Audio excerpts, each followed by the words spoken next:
Open Innovation Challenge before we have the formal launch at the hands of Honorable Minister for IT and the Honorable Chairman of ITG. For the first time, we are opening a program known as the Goa Open Innovation Challenge.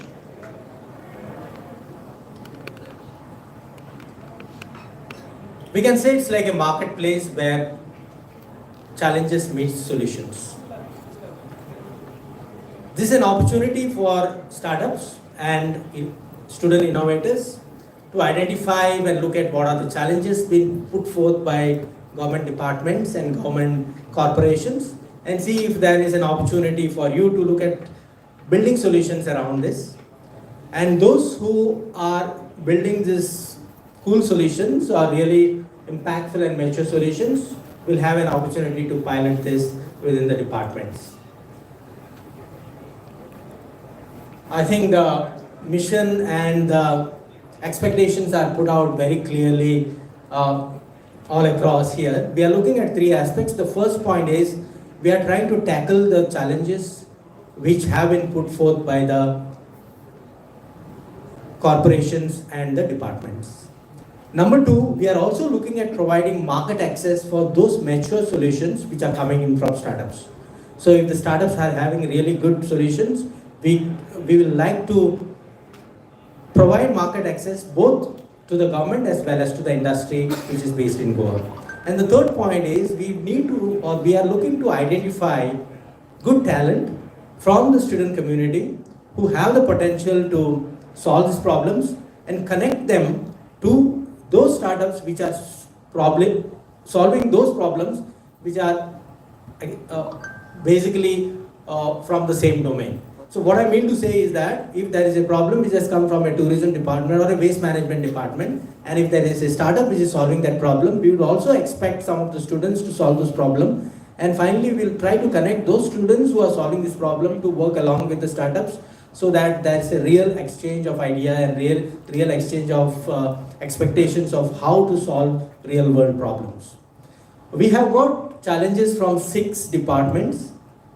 The first one is the tourism, the second is waste management, third is agriculture, GPSC and NABARD, IT, and we also have got problem statements from the industry.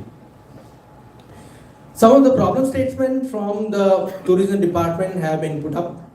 So these have been identified by the tourism department, but if you have something beyond this, we can also look at that, which includes basically a smart beach surveillance system, tackling tout issues using technology and so forth, smart licensing, tourism feedback sentiment dashboard, and tourism management during peak seasons. So these are the problem statements which have been identified by tourism department.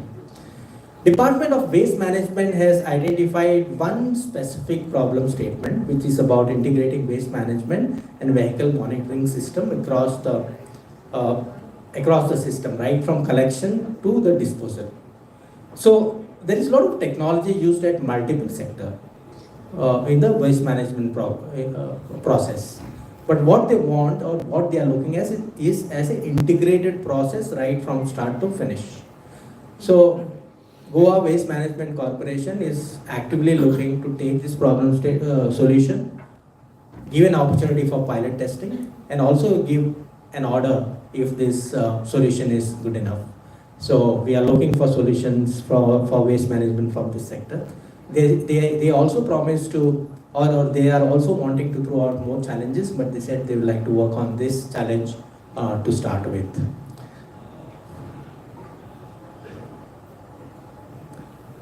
From the agriculture department, there were 2 problem statements basically, and they were technical problem statement. One was the intelligent HRMS and one was the digital correspondence management problem. But from the ecosystem, we got 2 additional problems, which are customized advisory services for Goan farmers, multilingual and so forth. And there was another specific question on boosting the productivity of the agriculture produce in Goa. So we just clubbed it in the agricultural sector.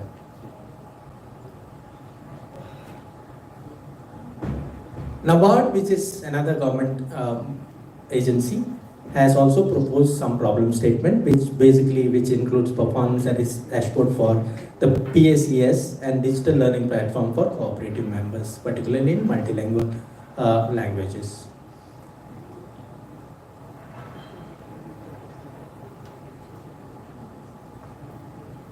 The Goa Public Service Commission has laid out one specific problem, which is about utilizing technology to avoid duplicity and to make sure that everything is smooth and easy and works very well when the recruitment happens. One specific problem statement.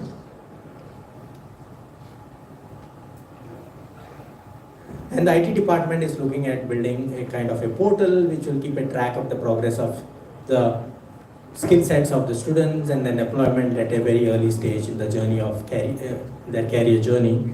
Basically because many times it so happens that identifying talent who is available in Goa is a challenge. So these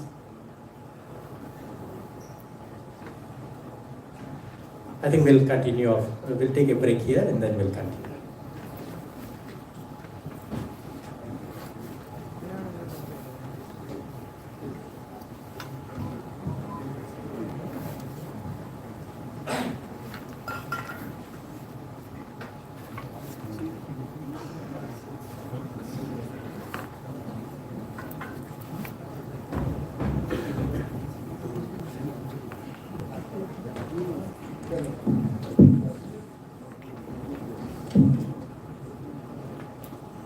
Well, friends, the guest for today's function, Honorable Minister for Tourism, IT, Electronics, Communication and Printing and Stationery, Sri Rohan Ashok Khote has arrived. Let's give a big round of applause, ladies and gentlemen. Along with him, we have Honorable MLA and Chairman, Insurtech Corporation of Goa Limited, Dr. Chandrakant Shetty. Let's give him a big round of applause, ladies and gentlemen. The Director, Department of IT, Electronics and Communication, Sri Kabir Shirgaonkar. Joint Director, Department of IT, Electronics and Communication, Dr. Milind Sakadande. OSD to the Honorable Minister for IT, Electronics and Communication, Sri Neville Norona. And CEO, Startups and IT Promotional Cell, Sri D.S. Prashant. Activities for the launch of Goa Open Innovation Challenge 25. Well, ladies and gentlemen, to welcome each one of you and all the guests for this function, may I please request Director, Department of IT, Electronics and Communications, Sri Kabir Shirgaonkar, to kindly address the gathering and give his opening remarks.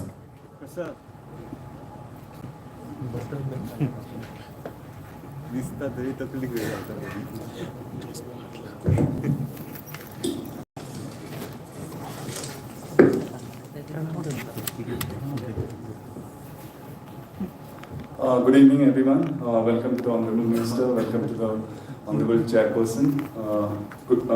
It's a great moment for us as we get together for the launch of this Goa Open Innovation Challenge 2025, an initiative that places technology, innovation, and collaboration at the core of solving real-world challenges. Today, we are not just launching a competition, we are laying the foundation for practical, scalable solutions that can transform governance, industry, and public services. As the state moves toward becoming a preferred startup destination, we must also address the challenges that come with growth. Tourism, waste management, agricultural sector, and industry alike require innovative and sustainable solutions.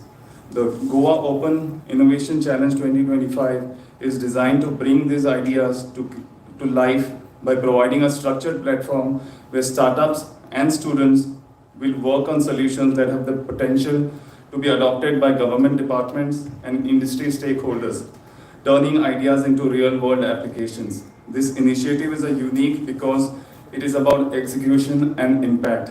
The Department of Information Technology, Electronics and Communication is partnering with startups, giving them the access to right problem statement, industry insights, and technical expertise to refine their solutions.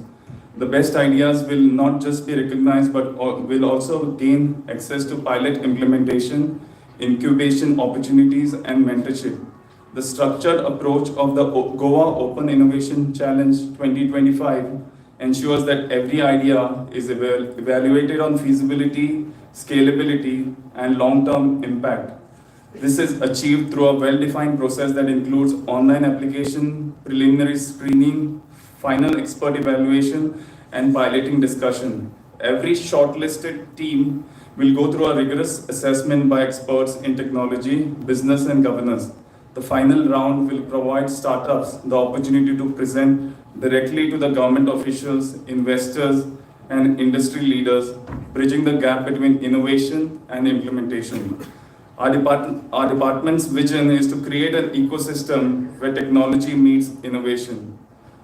Through this initiative, we are not just encouraging startups, we are partnering with them, investing in their ideas and providing the necessary infrastructure and guidance to ensure their solutions make an impact.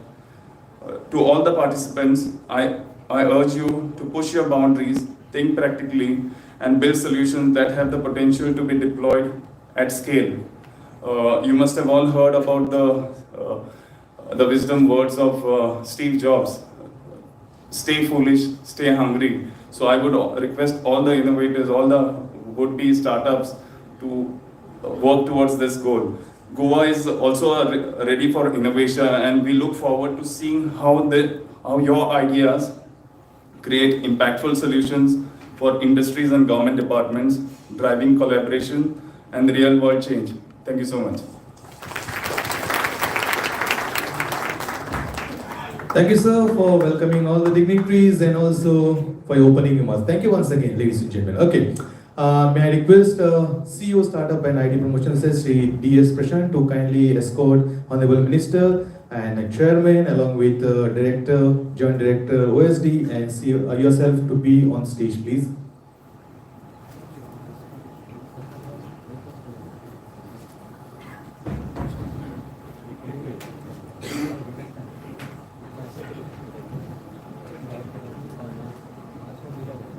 Well, ladies and gentlemen, it's a galaxy of dignitaries. Let's give a big applause for all of them over here.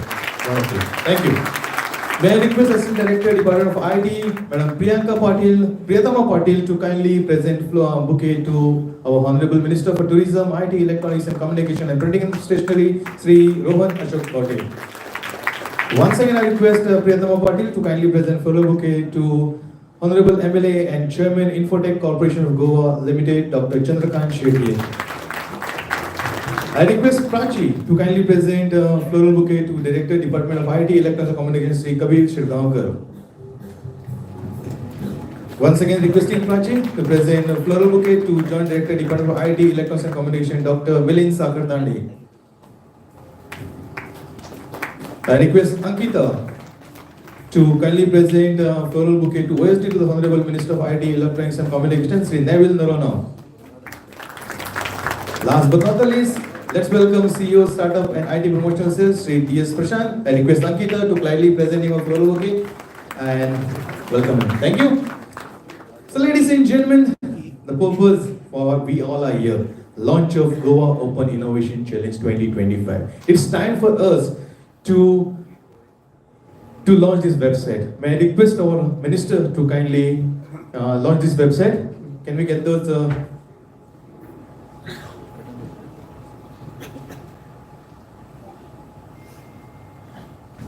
Okay, it will be seen behind. There it comes, ladies and gentlemen.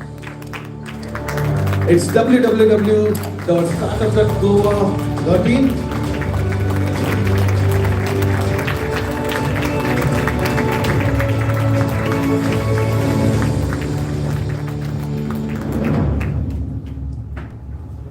Thank you.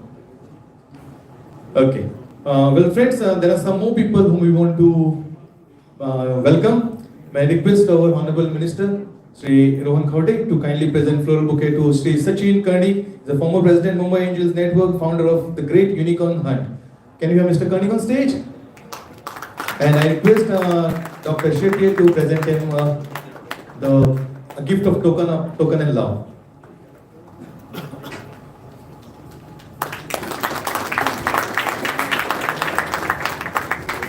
Okay, next to Sri Sridhar Subramaniam, finance veteran, including Coca-Cola, Capillary Technologies and angel investor. Sir, please do come on stage and receive this token of love and appreciation.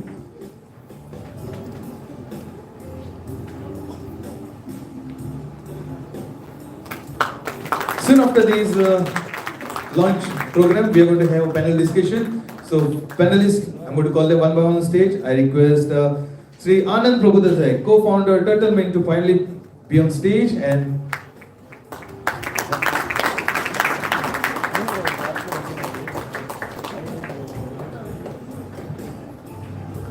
next is Sri Prasad Vanga, founder and CEO of Anthill Ventures.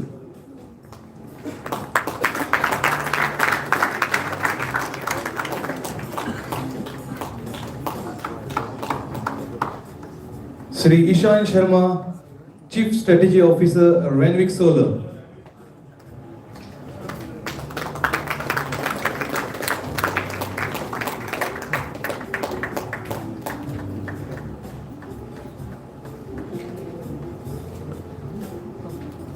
Sri Rahat Kulshreshtha, co-founder, Quidich Innovation Labs.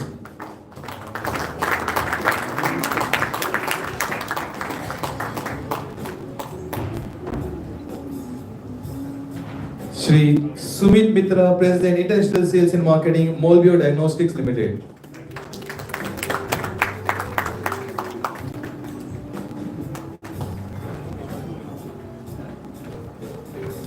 Last but not the least, ladies and gentlemen, Madam, who is going to moderate the panel discussion, it's Ms. Varsha Adusumilli, author, investor, and advisor. Madam, please do come on stage.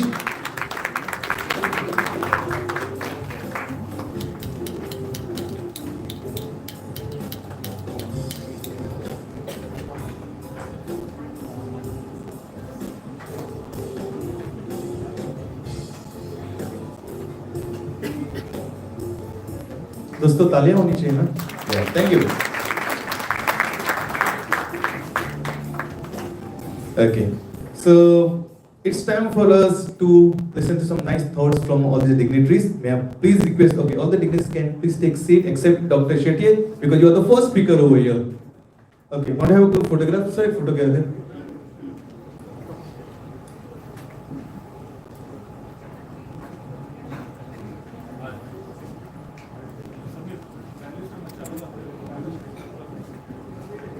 Okay, can we get all the panelists on stage and speakers? We have. Okay, before that, I request our director to kindly present a token of love and appreciation to our Honorable Minister.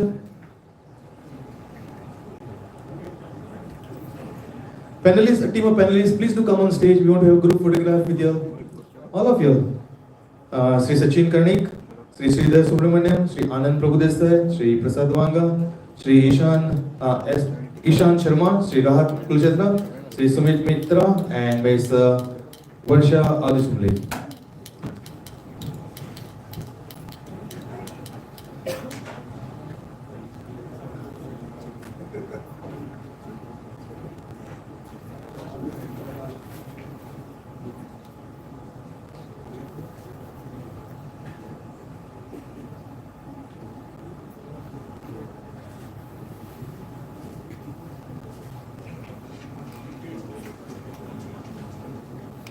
Okay, so it's time for us to listen to our Honorable MLA and Chairman Insurtech Corporation of Goa Limited, Dr. Chandrakant Shetty. Sir.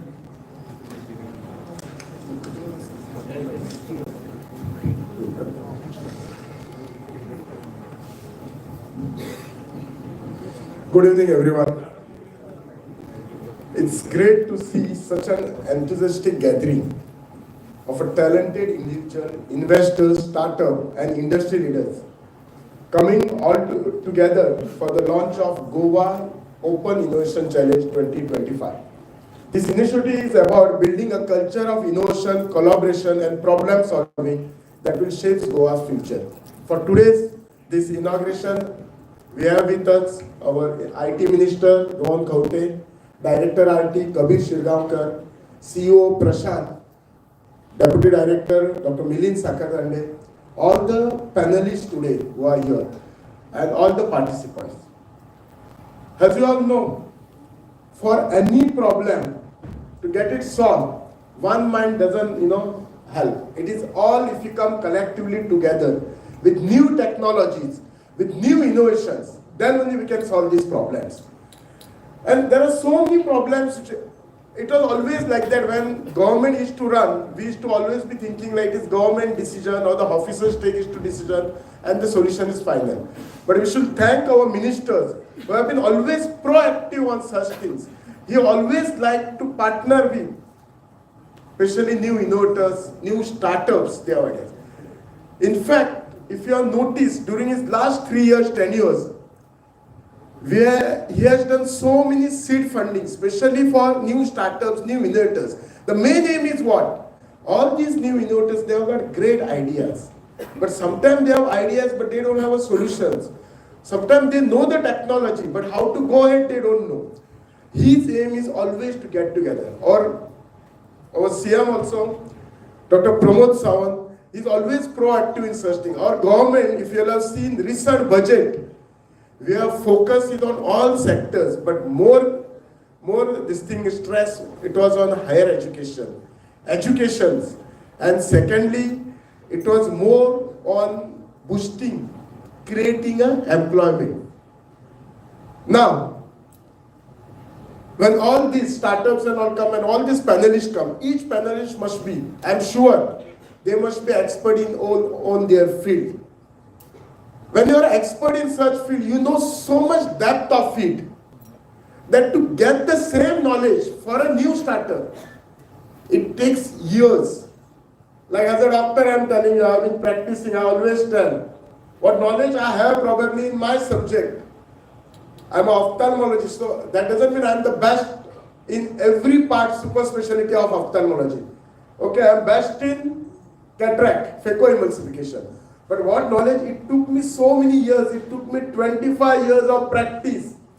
And to pass on those small pearls, for a new startup to have all this knowledge, it will take him years. In between, he will do so many complications, he has to attend so many CMEs, so many conferences, he has to go up and down in his practice. But if he gets all these things from one expert, his work is made easy. My sincere request to all youngsters, startups, please take these pearls. Use it in your day-to-day life.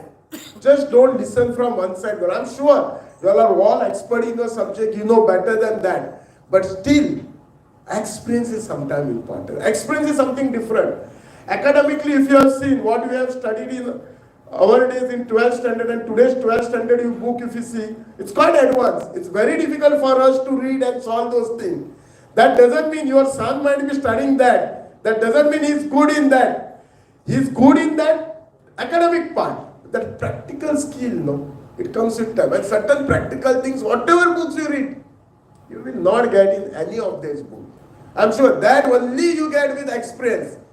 That only when you do, and what anywhere, in any logical thing, there are certain SOPs are there. You follow SOP, but the expert has his own style of doing it. He creates his own style. So each one of you all should create that style. And when you put all these things together, something new comes. Some problem, new solution comes. What we want as a government, what we want solution? A solution which a common man can have it. A solution which is easy, reasonable, which will help us in day-to-day running of our whatever entrepreneurs' business is there. I'm sure when it, see, I always say, you know, it's very difficult to give a talk when experts are sitting there because they know the subject they are best. As a chairman of IT, I can only say that whoever has got a panelist knowledge, we should be able to transfer that knowledge. That is also a big job. Transferring knowledge is not, sometimes you might have a lot of big knowledge. To reproduce and transfer it becomes difficult. We are very lucky. We have ministers who is always proactive, is always for knowledge, always for innovations, always for solving. I wish all of the people who have gathered here a big success in this. Our government is always there to help you all. I thank PS Prasad and his full team for giving me this opportunity. तुमच्या सगळ्यांचे हांव देव बरें करूं म्हणटा आनी तुमकां सगळ्यांक बरें मागता. देव बरें करूं. Thank you, sir, for your piece of advice. That was Honorable MLA and Chairman of Insurtech Corporation of Goa Limited, Dr. Chandrakant Shetty. Let's give a big applause for him, ladies and gentlemen. Next on cards, the person who have a lot of thoughts in his mind. I'm talking about Honorable Minister of Tourism, IT, E&C, Printing and Stationery, Government of Goa, Sri Rohan Kautik. May I request him to kindly address the gathering?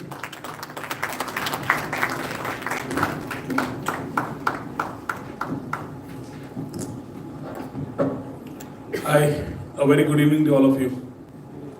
Backbenchers seem to be on a sleep mode. Anything we can do to activate that? Because when doctor finished, I was expecting claps from the backside. The front side did it. I think you guys need to be all in Goa here. Students, academicians, everybody who is for the industry. Anyway, coming back to the topic of what we are here for. My good friend Dr. Chandrakant Shetty, who is the chairman of ITG and also the owner of Vision Hospitals. Why I'm saying this, I'll come back later. Our director, Kabir Shirgaonkar, our joint director, Dr. Milind Sakradande, the CEO of Startup, Prashant, Neville, Sean, the entire amazing team of the panelists who are here today. Anand Prabhudessai of Turtlemint, Prasad Vanga of Anthill Ventures, Eshan Sharma of Renevik Solar, Shri Rahat Kulshreshtha from Quidich, Sumit from Molbio, and Varsha, who's been an author, advisor, and investor. Other people from the industry, startups, leaders of captains of the industry, students, electronic media, press, ladies and gentlemen.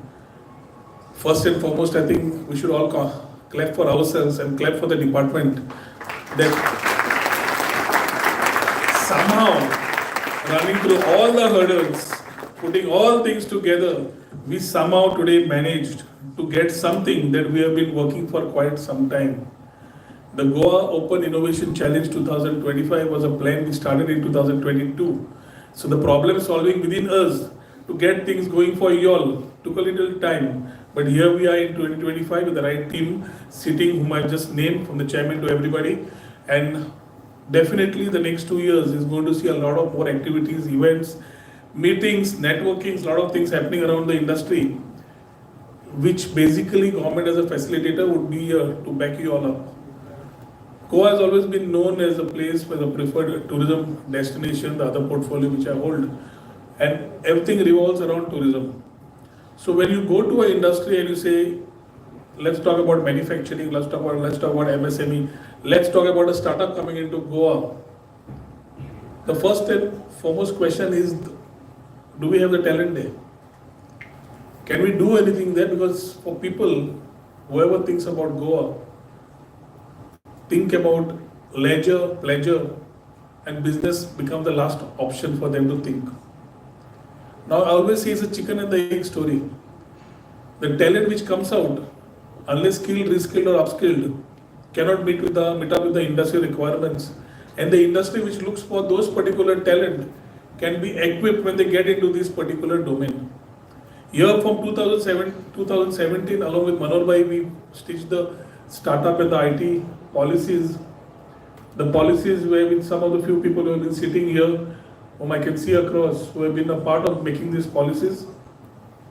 The whole policies were made in tune with the requirement of the academia and the industry. So it was the first time government collaborated with the academia, with the industry, sat together, spent number of hours. I remember Manor Bhai spending good 40 good hours on minutely looking at the policies along with us and stitching those minor things which he thought would give that impact and that support to our Goan students who would be able to create their future.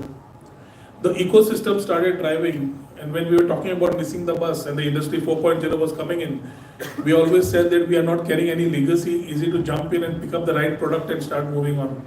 Today we are talking about AI, we are talking about AR, we are talking about VR, we are talking about ML, we are talking about many things, which maybe in the past would have been only transitionally thinking about whether this will ever come. I think all these things have transited with the innovation, with a lot of people thinking about how we can get things moving for each one of us. And towards the journey, there have been a lot of learnings for all of us here, including the government, and these learnings have allowed us to change, edit ourselves, put things together, keep changing things as per the requirement, and here we are today from 2022, along with Dr. Pramod Sawant, very clear on the subject, which innovation, startup, the whole culture, the ecosystem is very close to our hearts.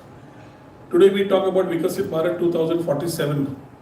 And I strongly believe that to Vikasit Bharat 2047, transiting into Goa Vikasit Goa 2047, can be a dream coming into reality for all of us if all of us put our shoes together. We have great talent in Goa, and I always feel talent meeting opportunity is something that we need to look at. Talent is there, sometimes the mentorship is required, mentoring sometimes happens, VCs are required, some angel fundings are required, and if all this ecosystem is to grow, then you need to have the right idea, solving the right problem. Sometimes in the ecosystem, I have done it, you have done it, all have done it, and it is the same solution we find in different ways. And sometimes we feel that we are not able to succeed. Success rates in startups are always minimal.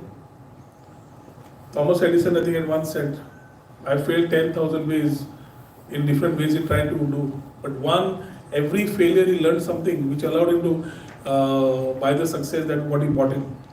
And that allows us to start thinking that one failure is not the end of the story, and that's what has been with the startup.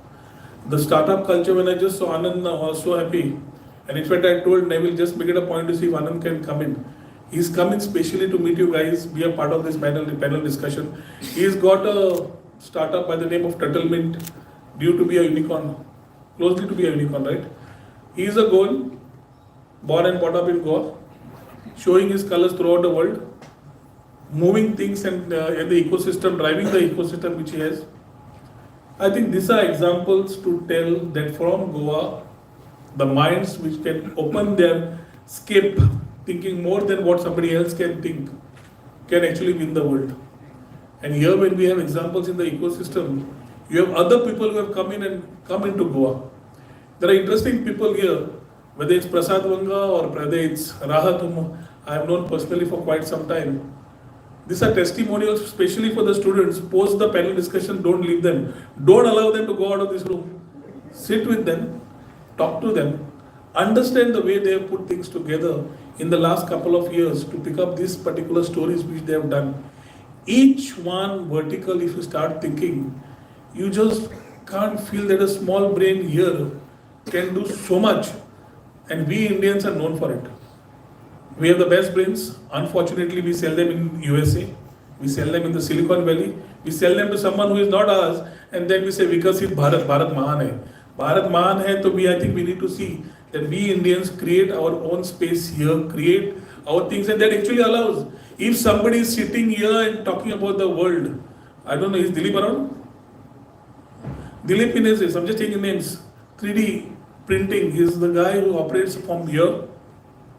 Having his operations in the US, he travels but comes back to Goa. These roots, if I am proud of my roots, then I need to be here, find solutions. And sometimes we will always be saying, आता 12वी झाला, आता startup आता कॉलेजीन गेला, आता आपल्याक कोण help करतलो काय म्हणून. The policies are being amended to particularly right from the project which you guys create at college level to ensure that you get that particular support and you are able to drive the whole idea of what you carry. Innovation, problem solving, this whole Goa Innovation, Open Innovation Challenge is a start, a journey for you guys to get your thoughts together, start solving problems. Today is just going to be a start. A lot of things will be happening in the next couple of months to come with solutions. And I think in this particular space, whatever you feel, Prashant should be there hands-on to connect, talk to you all, and be there for all of you all to ensure that whatever problems come in between are solved, so that you are able to come back with some ideas when you come with solutions which can be win-win for you and win-win for Goa. We are looking for people who are going to be job givers rather than job seekers. I am not saying that job seekers won't be there, but I think when all these opportunities we create, innovation meeting, opportunities, technology driving progress, there's so many things that can happen, and all we can do is facilitate your ideas. Vikasit Bharat 2047, 33 trillion economy, and then we are talking about you being a part of this as a driver in your own way, finding solutions to a lot of issues. And if we need to keep our commitment to Vikasit Bharat and Vikasit Goa, the policies are here today to support you all, which basically will allow you all to connect to what you all want to do and where you want to go. Let's get out of that whole traditional IT sector thinking where we feel that I am technology driven. The yo man factor maka sagade khabar asa म्हणून. But we always believe that learning is always continuous and we need to keep learning, keep innovate, keep changing, because the problem of yesterday cannot be the problem of tomorrow. The problem of yesterday is already solved by some startup. We need to understand what are the factors that we would need, whether it's tourism, whether it's the problems. I don't know if the subjects are given to you all or whether it's kept open, but I think a lot of things here can be stitched together. I wouldn't take much time, but we want to be in that domain of being the creative capital by 2027. We are stitching the ideas of digital nomads. We have been working on this right from the time from the COVID where it happened, work from home, we made it work from Goa. From work from Goa, we made it hashtag vacation Goa. From hashtag vacation Goa, we started working on digital nomads. And it's a proud moment for me to announce and say that in the last couple of years, we have almost about 7,000 to 8,000 digital nomads from various parts of the country working in creative space, but working out of Goa. And that makes it different for us to start thinking in terms of growing this ecosystem with the digital nomads coming from internationally destinations, working for different companies. They are coming. But the space which is used by digital nomads as freelancers, it can be resolved only when we have that digital nomad visa, which we are working along with the center very closely. In days to come, I think once that is stitched, a lot of things still will start working about tech tourism. We'll start talking about a lot of things, building a new ecosystem, and that is the way I think we can build up the whole idea of Goa being a creative capital of the country by 2027. I encourage all the participants to embrace this opportunity. You need to think big and develop solutions that will redefine Goa's future. I think the team here, Prashant, you need to slightly change that. Your tagline was Goa has its problems. You may have many people coming and telling something which is what they want. So I think that tagline needs to change from when we press that remote to open up your site. The opening statement needs to be slightly edited. And when the chairman on the lighter note started and then was about to end, I thought from his side as a CSR, he would give some discount from his vision hospitals to all of you all. And that was the announcement I thought he would make today evening. So last when he was coming with the mic like this, I thought he's coming and saying now from today onwards, all startups, discounts and operations made by me, free of cost. But on a serious note, he's a very good optal, a very good doctor. Anytime you feel you need to find a problem to solve it, and you don't know what problem to solve it, go to Vision Hospital. Right from the entrance, the line which is there for people to show their eyes, I'm pretty sure doctor is using his own way to clear the sight and give them clarity of things. But your clarity of thoughts can come better with a discount from Dr. Shetty in days to come for all the ecosystem. Joke malya, seriously, but you're open to do it seriously. Wish you guys all the best. Have a great evening. I know you all are waiting for the panel discussions to come. I'm very happy and thankful to all the panelists who have come all the way for the evening to share your thoughts. But only one thing, the subject is little open. So when we talk about the subject, what is building scalable startups from Goa. I think the only thing here, as we take up the thing, my only thought to be infused is building scalable startups. If it comes to talent, I think government is here to be a part and collaborate wherever required, but let it proactively be that we need to build scalable startups, not about building, we need to build. How we can put things together for the community what are the best practices we can adopt to, what are the experiences each startup or people like Anand can share to give that sort of inspiration to the students, especially sitting here in the startup community, so they can start thinking out, they can think globally, but work locally. Wish you guys all the best. Dev Vare Karu, Jai Hind, Jai UrbanTech.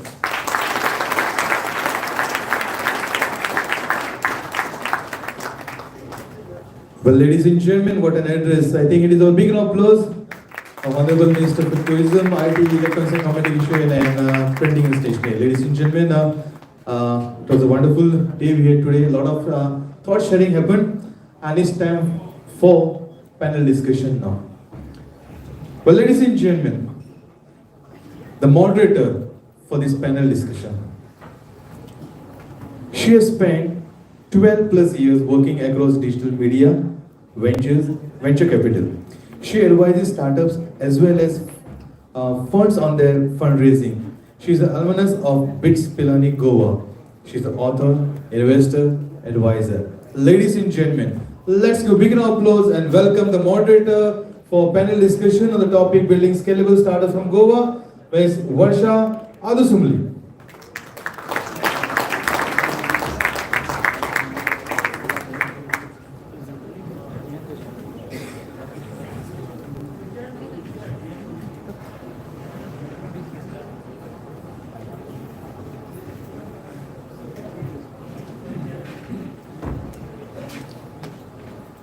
So as I said earlier, it's a panel discussion on the topic building scalable startups from Goa. So madam, stage is all yours.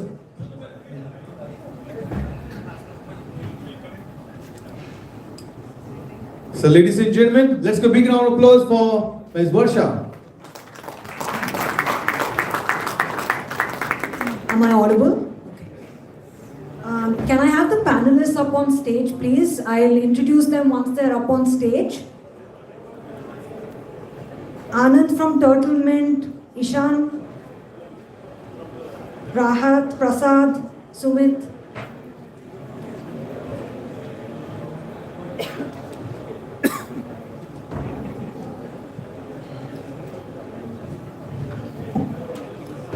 We're waiting for Rahat and Eshan. Okay. That's a dramatic entry.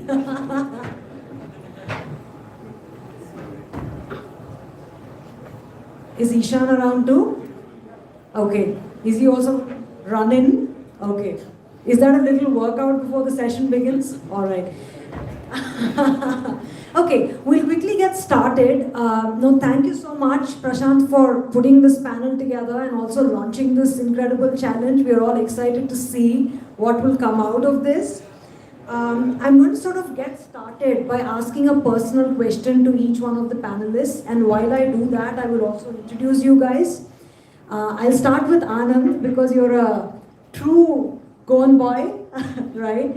And I think what's amazing about you, Anand, is that you've built a near $1 billion business.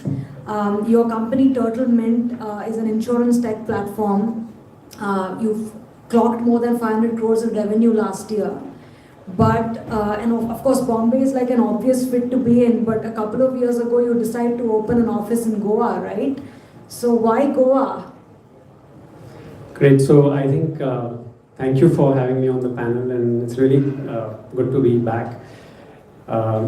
So obviously, the Goa connection is there, but you know, when we started the company, it was about 10 years ago, I was trying to recruit people, and as a startup founder, and many of you who are trying to start up, you will realize it's really hard to get people to join you on your mission when there's nothing, you know, with you just a couple of people maybe starting out. And my pitch to them used to be that, you know, at some point you will be able to work in Goa, and so that's why you should join us. And you know, it took me a few years to actually deliver on that promise, and some of the early engineers who joined me, they would keep asking me, when are we going to get the opportunity to work from Goa? So when COVID happened is when you know, we realized that people were already working from Goa, and then it was like even bigger shame for me, you know, to hide from this. So And then I met Neville, and actually Dilip, who the minister also mentioned, was my batchmate in school, Don Bosco High School, and he introduced me to Neville, and then it really clicked. I realized it was not so difficult, and we made it happen. Yeah. So Anand is basically saying that the secret to building a $1 billion business is have an office in Goa. That's how you recruit talent. Absolutely, and have Goa as part of your pitch. I mean, Incredible. Okay, we'll come back to you. So Rahat, right? You run a very interesting sports technology company, and so how many of you are cricket fans over here? Everybody, right? So if you watch like cricket on TV, so all of those drone shots that you see and all of the live player tracking that you see, that's all Rahat's doing, by the way. So if you want to meet, we'll also ask you to get us to meet Virat. Yeah? Yeah? Okay. So what made you kind of like move in a big way to Goa? Why did you set up an office in Moira? Thank you firstly for having me here and for that lovely introduction. I think Goa, where it happened, was actually my first visit to Silicon Valley. And I was just trying to explore and understand what is it that they have happening over there that we're not being able to create over here in terms of an ecosystem. And when I went and saw all of these offices, I went and saw Apple, and I went and saw Meta and Google, I got the sense that the space that they have created in terms of just an environment that you can work in is built in a way that you can really push your boundaries. Like, you step out and you've got nature around you, you've got all of this open space, you've got, the spaces themselves were designed in a way that kind of pushed the boundaries in terms of how you think. And then I came back to Bombay. And I was like, where do I make this, So I think for me, Goa really gave three very interesting things, and I'll just quickly talk about them. I think one was definitely nature, so just the nature around. I think the other was balance, just because you don't have the traffic and you don't have, it's my house and my office is 5 minutes away from each other. The quality of work-life balance that I have over here, and I'm able to enable for my team, is unprecedented. And I think the other interesting thing was hierarchy, which I noticed after actually coming here, which is that, I grew up in North India, and it's very hierarchical, not just in office, but, even relationships, everyone's very sort of, if you're senior and you're junior, then it's, there's a certain this thing. And whereas the moment you land in Goa, all of that guard just drops down. Like, you can be the biggest CEO of the biggest place in the world, but you will come and land in Mopa in your chaddis, and it is so egalitarian in terms of just a society that, it's a very, very interesting way to be able to push the boundaries of innovation. And I think for me, all of those things put together was a very strong reason to be able to create what we now built in Moira, which is an innovation lab. So all of our technology deployment that we do for the IPL that's happening, for example, right now is all out of Bombay. But everything that we're building for the next 3 years is now all out of Goa. That is so incredible. That is so incredible. We'll come back to you to know more. Eshan. So Eshan heads strategy for a solar solutions company, and I think what's amazing about what they've done is that in a very short span you've been able to scale very rapidly, and you're growing at like 2x almost on a year-on-year basis, right? They've clocked in about 35 crores plus in revenues last year, and they're Panjim based, right? So why the move to Goa? Actually, I'm going to just pick up from both what Anand and Rahat said. When he started about the idea, so first of all, thank you so much for having me here. Thank you so much for the introduction. Why Goa? And we're first originally based out of Gujarat, and coming from a very steel-focused industry, and then our transition into solar. And we really thought about it, and that's with the think tank. All of us came together and said that, okay, if there's going to be a next phase of growth for us, what is the right place, and what is the right place that can really propel us into the future? And it's maybe very industry specific, so I'll speak a little about my industry. The fact that towards this side of the country, towards this belt from Rajasthan to Karnataka, there were the solar industry was booming. The renewable energy game was taking a different shape altogether. the pickup in the residential sector as well as the commercial industrial sector was high. And geographically, somehow, Goa actually just made a lot of sense. Not a lot of people speak about it, and I was speaking to you guys earlier, that Goa surprisingly not surprisingly, it's because it's a tourist center, it has got great connectivity. And now we have, for example, projects running across Gujarat, Maharashtra, Karnataka, Rajasthan. And for us to deploy our team from Goa to there, because it just becomes actually surprisingly very easy. That was one of the bigger decisions, the bigger factors in thinking about why we should move to Goa. And surprisingly, when we moved here, and there was a question of talent, and I'm sure we'll talk about it, and it's been spoken by Rohan sir as well, that the talent. And surprisingly, we discovered that when we were thinking of developing a headquarters or a think tank based out of Goa, there's a certain sort of population that Goa has attracted, in my opinion, over the period of the last 2-3 years, which is actually, been there, done that, and let's now share our experience. So there is that kind of a talent also here. And we were able to actually leverage upon that talent, learn from that, and speak to a lot of people of the same thinking and mindset, like the panelists here, and many people across that you will continue to come across. So much to learn, and we've actually been growing, thinking that this is where our future lies. This is where our leadership team will lie, and we will have arms and legs across the country. But this is where we feel that the brain is going to be. Much like what Rahat said about the innovation being from here, our strategy and innovation is going to lie from. That's such an interesting point, right? I think a lot of people, founders who made a lot of wealth, have sort of moved to Goa, right? So it's an obvious fit to build something smart out of here. Very cool. Okay, Sumit, right?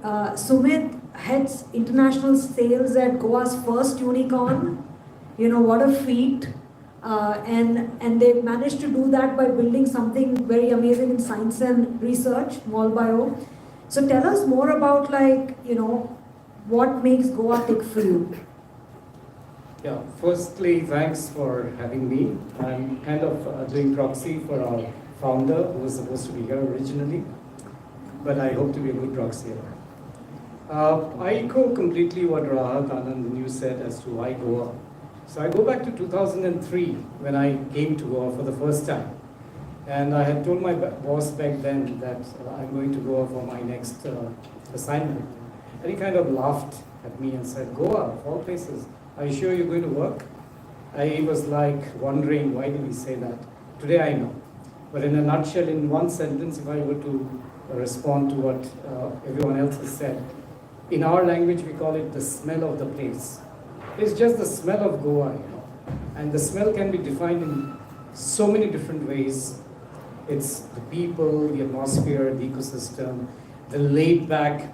Business is otherwise all about pressure, right?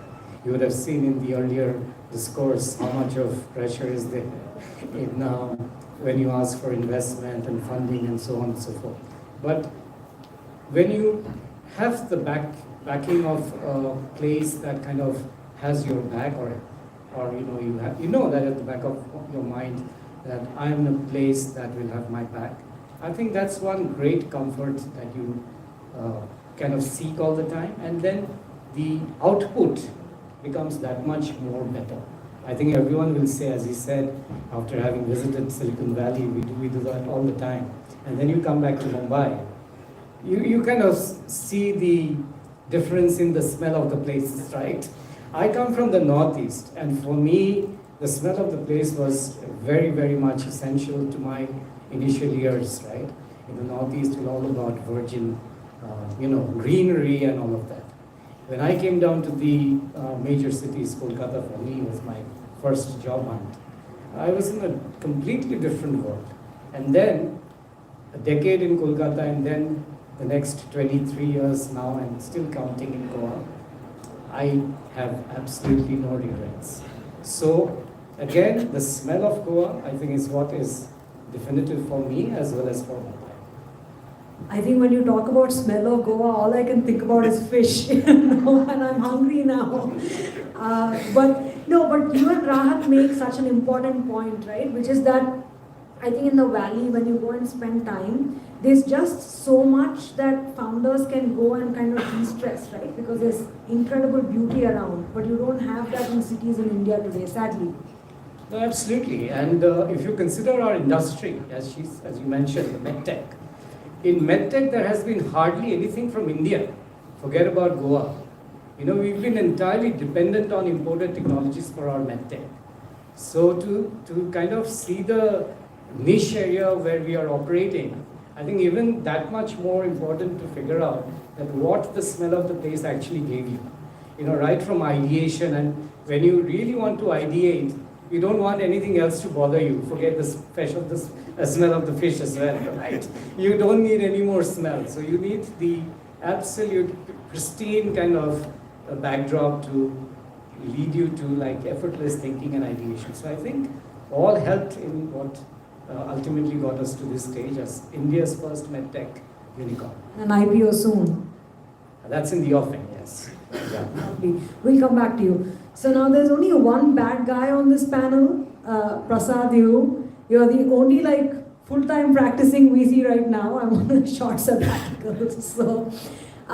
So tell us about, as a VC, you know, I mean, before the pandemic, when I was at the firm, I mean, it would be unthinkable for us to say, let's go and find deal flow in Goa, right? Nobody is saying that. But today, things have changed. What are your comments on that? I think for all the right reasons that everybody pointed out, from smells to to why we are going to be here. See, Goa has been a place. I mean, an investor of mine just called me last night and he said, "Where are you?" I said, "I'm in Goa." "Oh, you went to have fun?" Okay, so it was associated with fun. It was associated with great climate to come here, right? And obviously now, better quality food, better experiences, everything, right? So I think it is what you want from life, and that's why people love to move here. You know, last year we did a small, what do you call, family office visit from Europe to India, and I picked Hyderabad because I was there in Hyderabad, so it just gave them a sense of what urban cities which are well planned, which are organized, look like. And then Goa, right, where also the infrastructure is great, but at the same time they can have some fun, creative people, all that stuff. So they went back with an impression that, you know, Goa for them was exactly what a startup city embodies, right, in terms of the vibe, the energy. I mean, if you go to, I worked for about 15 years in the Valley, and I've been working with many startup nations, Israel, Berlin, all of these places. All of them have one thing in common: the atmosphere is casual, right, and it allows you to create things. When the atmosphere is casual, it allows you to collaborate. When the atmosphere is casual, it allows you to scale companies, because you're not in a high pressure environment to compete, but you're in an environment where you can actually think very clearly what is your uniqueness of the business model, right? I think with Mr. Rohan, I met him about 7 years ago. He still just once, and then when I walked into his office yesterday, he said Vanga. I said, "Oh wow, you remember my name." So that's like the level of his memory and connect, right? But we talked about a bunch of things. As a VC, we've always invested in a lot of fun things. Basically our outcomes are three: living healthy, mitigating climate change, and enhancing urban lifestyle, which I think is what Goa is a really true example of. And I think the timing is right. We've got more than about 80 companies in the portfolio now globally. Some of them have become unicorns, some of them got IPO, some of them are international companies wanting to scale up in India. So Goa for us seems to be an interesting spot to have an Anthill house, where interesting entrepreneurs, founders can come, work together, have fun, and at the same time build companies, right? Sign us all up for Anthill House. We are coming, okay? Absolutely, yeah.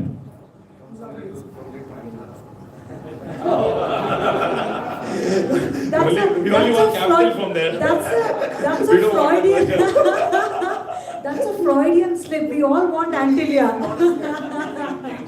Okay, lovely. Okay, I'm now going to sort of ask questions about this idea of scale, right? And building scale from Goa. But before we get there, I think the observation among all panelists here is that ambition really stands out, right? All of you are extremely ambitious and all of you are leaders in your own space, right? So how do you all think about ambition and scale for your own businesses? Can you talk a bit about that?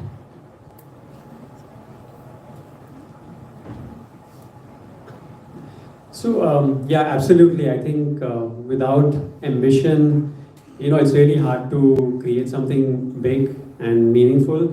The goalpost has to be set very, very high. And for us, for example, in the insurance space, there's so much.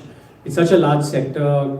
More than $100 billion of insurance premiums are written every year, close to that number in India alone. It's a very large category. So picking something which is large is always helpful because you can then have more room to maneuver and pivot your startup, whatever, right? Try to figure out what the right problem set or solution you will go after. And ambition is also what attracts everybody else. It attracts the investors. It attracts people who want to join on your mission. So it's the very foundation of thinking big is the very foundation. You have to, of course, work hard and execute against that ambition, and that is a different ball game altogether. But it starts with that. Yeah, started like that for us. I think one of the first things I noticed about Anand when I just met him is that he's got ambition coupled with Sasagad.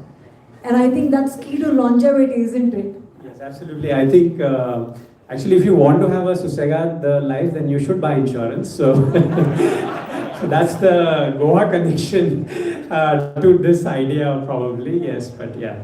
There you go, yeah, that's how it works. Because it's a really long race, okay? It's not a race that is about even a couple of years, 3 years. I mean, we've been at it for 10 years. We've got to this scale, and when we look ahead, you feel like you've climbed up a hill, but then there is another hill or a mountain, even bigger to climb. And so you just need to have the stamina of a marathoner, so to speak, to keep going at it. So yeah, so you need to be calm. You can't run out of steam. Lovely. Can we have Prasad weigh in on this? Sure. So our positioning statement for Anthill is scale with speed. Okay. And initially there was never an idea for me to create a fund. The idea was that how can we help young early stage entrepreneurs scale with speed, because that's the most necessary thing for them to get follow-on funding, build their business model, increase their market share. Speed the young entrepreneurs have, and the larger organizations have scale, and they have distribution, they have compliance, they have processes, right? Coming from a large company like G Capital, then taking it public, Impact, where we've looked at almost close to from 20,000 to 75,000 people over a span of 5 years, right? But again, we had to work like a startup to be able to build that. And that kind of taught me that scalability with speed is very important. But the young entrepreneurs can fail faster, can make things better, right? I think this framework is what we built over the years, and that framework just doesn't need capital. It needs a sense of how you position yourself in the market. It needs distribution. It needs business model refinement, and that's where we focus on as Anthill. We are not known to be a VC. We are known to be more as a speed scaler. And that's where I'm a good guy, not a bad guy. You had to come back to that. Okay. Lovely. Eshan. Very quickly. So, when we looked at our business and scalability, there is a generic sense of how an EPC business is, if you look at it.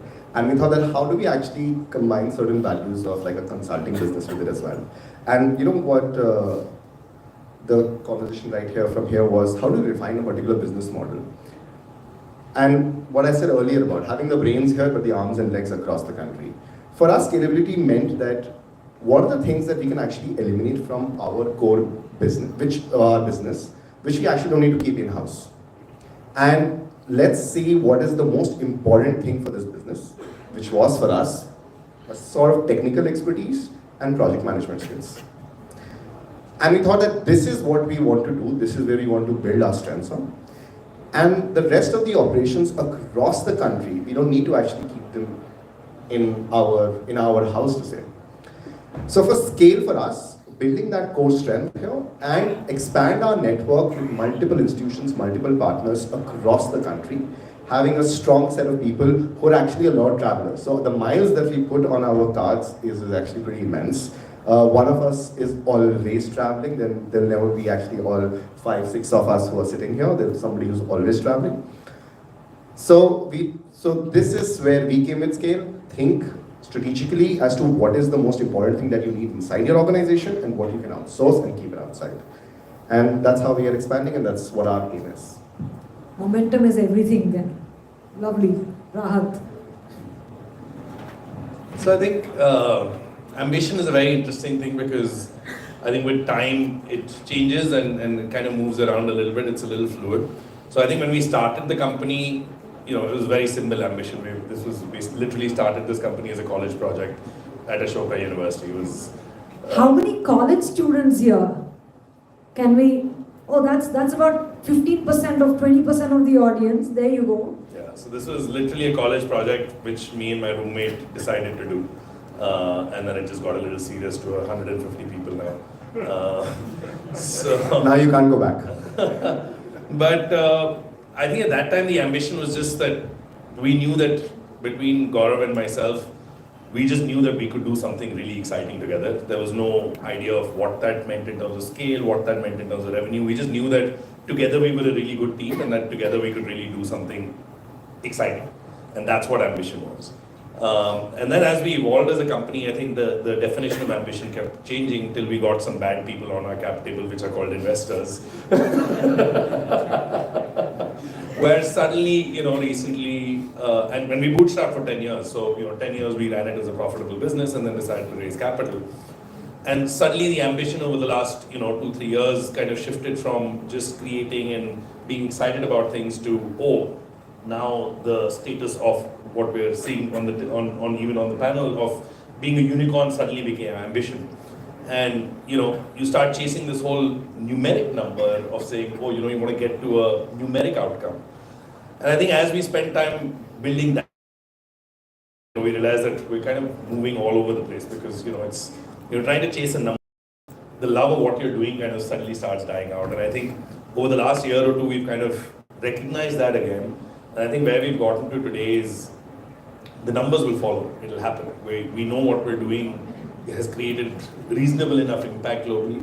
And I think for today, what really, the two things that Gaurav and me really align on in terms of ambition for the organization, one is in the niche industry that we are in, which is sports tech. We want to be able to build a brand out of India, very proudly Indian, that really impacts sport globally. I think that's an ambition that we're really excited about, really being able to recognize. I mean, it bothers me a lot that we don't have too many brands out of India that are global brands that people can talk about. We're not a B2C company, so I don't think we'll ever get to that point where people can talk about it, but we want to be able to make sure that everybody in the sports industry knows us and recognizes that we've created technology that nobody else in the world has been able to do. I think we'll be able to do that. And I think the other ambition for us is the people. I think just all of this success is, at the end of the day, it seems like, you build a startup and you sell it and that's the journey. But I think for us, both the founders is really about, how can we design success not just for us as founders, but design success where everybody feels a sense of that pride in what we put together. We're very fortunate that every technology piece that we do gets shown to the world. So I think that little bit of sense of achievement comes every time that you build a piece of technology and then you're sitting with your family at home watching the IPL and you're like, that plot in the corner that has these dots moving around, I built that piece of it. And it's a really, really proud moment for these people. And I feel like that is now the other really big part of ambition for us, that how do we build this in a way that success feels like a shared piece of success for everyone. Are you hiring? People here. Absolutely, You know? I'm desperately looking for people from Goa because a lot of the people that we've had to, hiring has been a big conversation. We've still had to import a lot of talent. But yeah, we're desperately hiring. So There you go. Some resumes will follow your way today. Can we get Sumit on the topic? So it's 2012, 16th of August. Shriram and Chandy, the two founders, had an idea, and as the first employee, I was of course working with Shriram 10 years prior as well. So as the first employee, I had a belief in that idea, and I, more importantly, belief in myself. So the trio had one single vision, not ambition then, that even though we're in a niche medtech industry, we want to be a global company from India, from Goa, not only India, but from the small state of Goa. So that's how it began. We stuck to the very simplistic and commonsensical approach of doing something first at home. Charity begins at home. So the first 4-5 years, we just kind of did everything for India. So it was an India-centric program that we did. And that's after that, when India was done, just before the pandemic, we got the bad guys in because we needed fun to go global as well. So these guys won't let it slide today. They're going to take. So yeah, and again, just cutting it short, today as I speak, and I'm very happy to tell you that of all the Indian states, Goa is the only state today that considers its diagnostic to be upfront NAT. If you when I speak of TB especially, Goa is the only state that does all TB diagnosis using molecular diagnostics. And most of it is, of course, small bio. So that's a proud moment for us, for the state.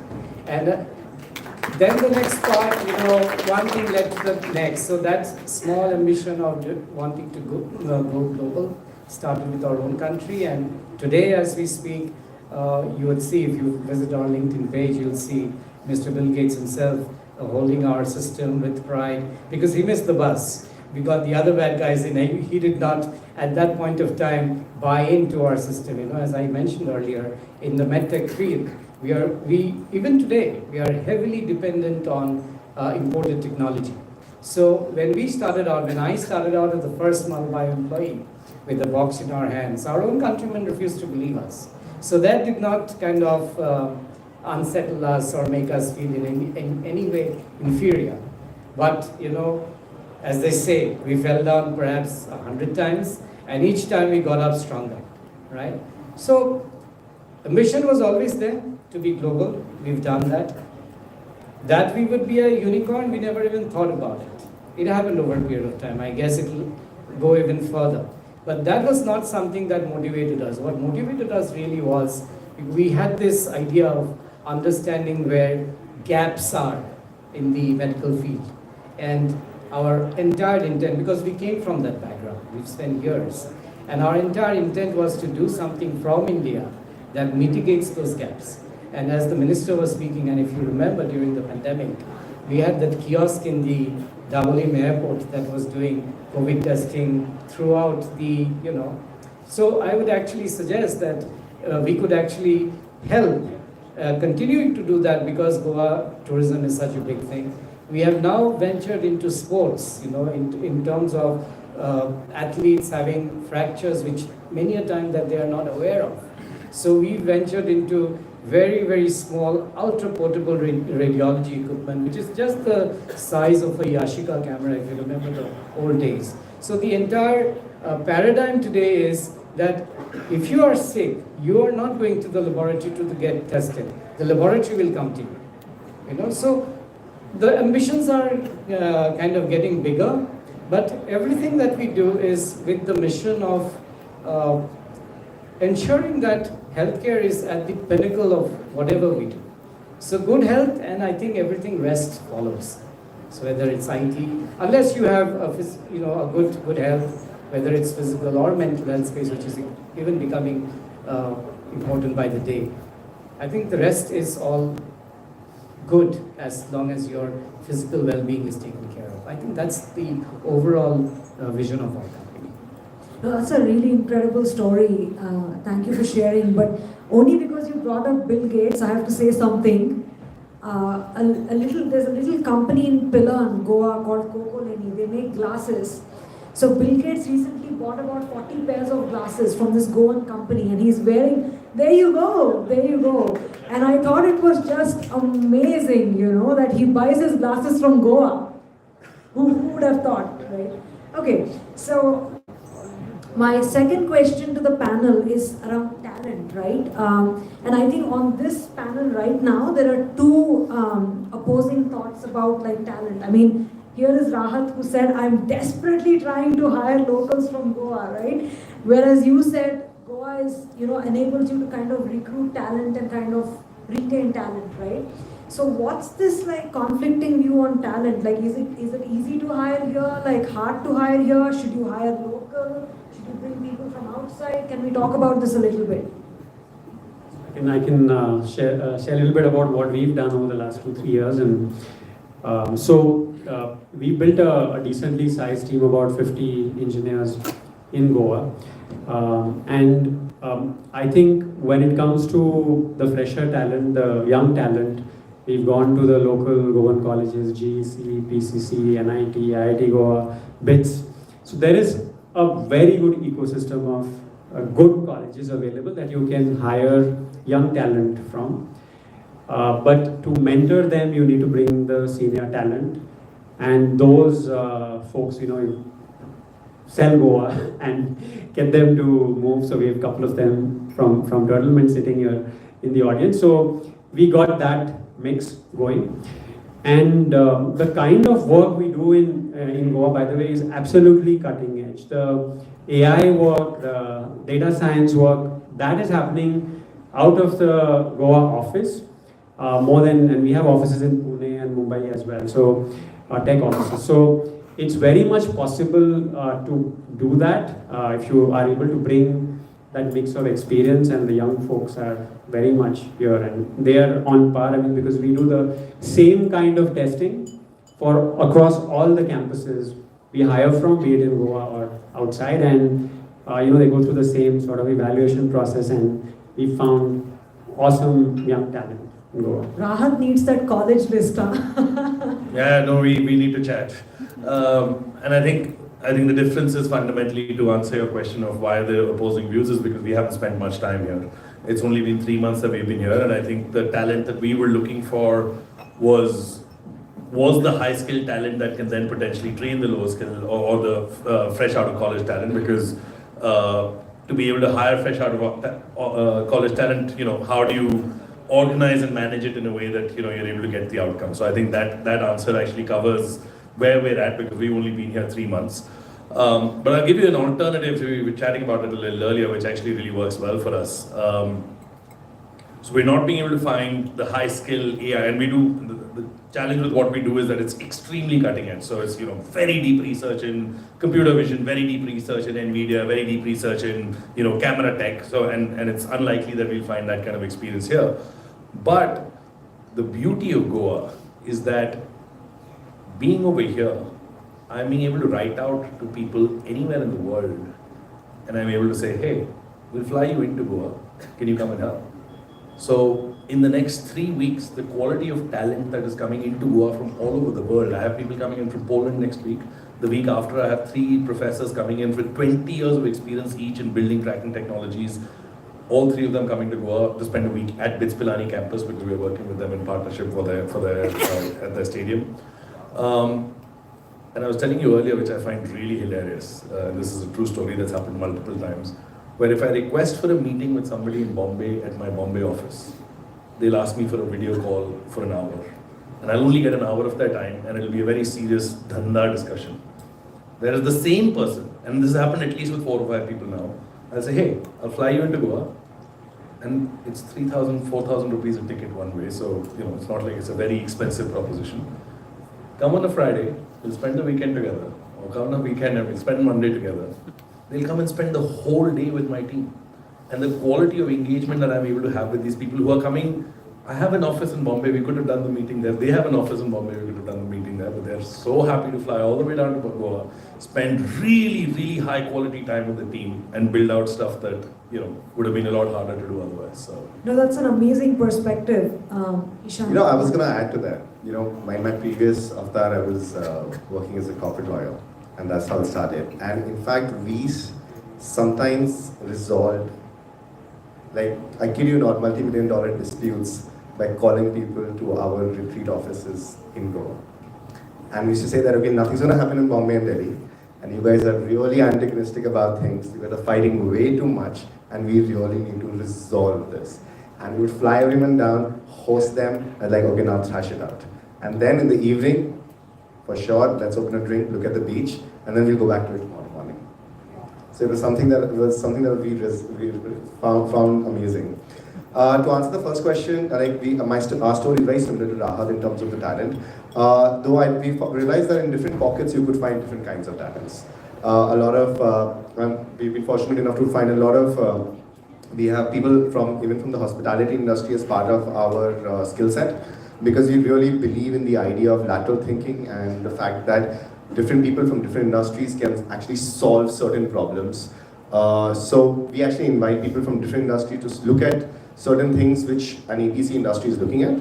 And hospitality sector with their project management skill have actually been very helpful for us in that regard, which was a surprise to us as well. And then ensured that our faith in this idea of lateral thinking grew pretty much. Lovely. Can we get Sumit to talk about this? Yeah, I think first of all, you all have got another sense of the smell of the place. Even though they have said it with the bottles are there everywhere, but the Goan bottles, I think, tastes that much better. So, I think Molbio has got a whole lot of local microbiologists and life science postgraduates in the R&D, in the production, QC, QA. What we would really want to see is, when you get talent from right out of their postgrad classes, they are good in their fundamentals, but they aren't really what we call industry ready. So and this is very personal, and I think this is something that you guys discussed last year. There needs to be some kind of a counseling within the university or colleges, wherein at least some courses, my classmates who've now given up their corporate jobs and have gone full-time into this called communication trainings, what the industry really requires, that would actually facilitate a much bigger pickup of talent pools from within the state. Otherwise, as he also mentioned, you actually have to look outwards, out of the state, for talent at maybe a mid-level or a senior level. So if that kind of industry readiness were to be built in within the curricula in the state, that would be a great advantage. But having said that, at the sub-medium levels in terms of production, in terms of the QC and all of that, we have enough good talent from the state.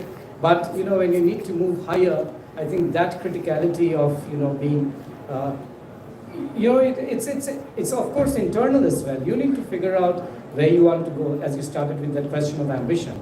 So, as the minister said, I would love to see local students having that ambition, because when you get stuck in the lab space, which is what production and manufacturing is all about, there is a limit to your progress. But when you kind of venture out of that, because the fundamentals are the same, but as all of them said, that we are moving across the world, that is exactly what the marketing and sales team does, right? Or the product management team does.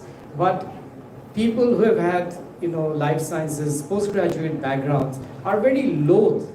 They're very loath to accept sales and marketing as a career option. So it's not that sales and marketing is like very devilish or very diabolical. It's nothing like that. And Sumit is a nice guy. Yeah. So I think those kind of academia industry interactions could be very, very helpful.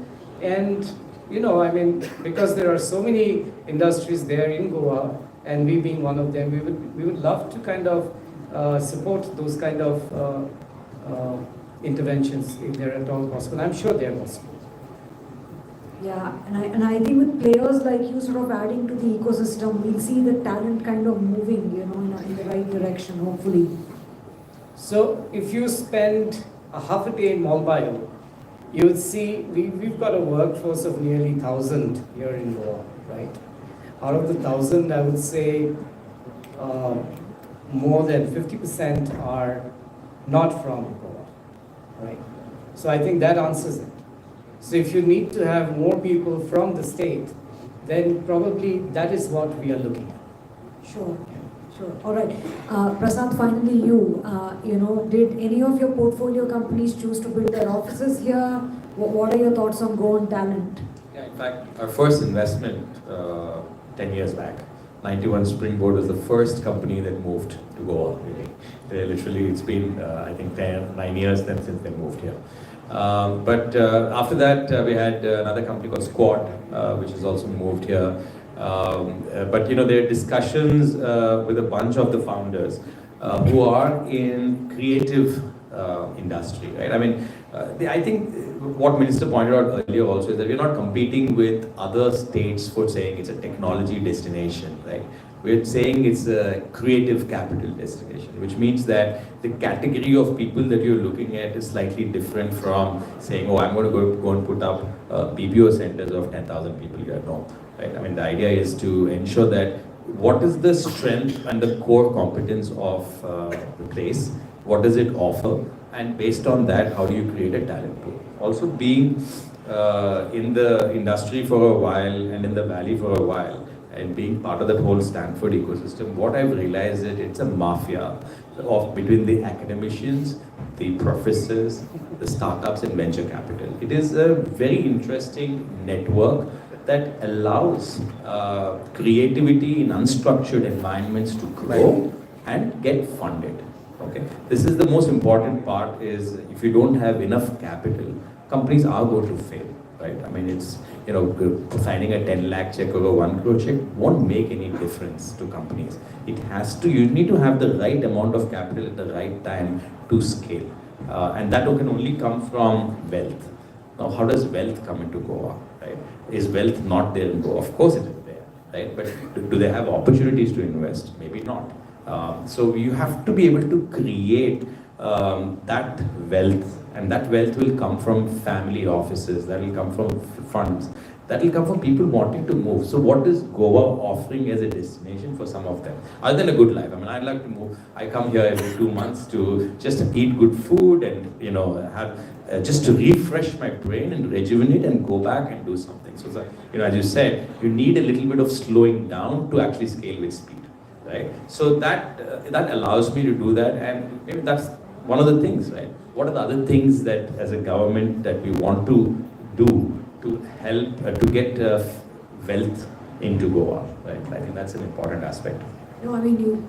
Paul. Sorry, no, I think that's a great point to just say that, Varsha, you should think of setting up a fund in Goa and accumulate the wealth together to redistribute to startups. I will raise money from all of you on this stage, I'm accepting $2 million from each to begin with. As long as you match it with 2.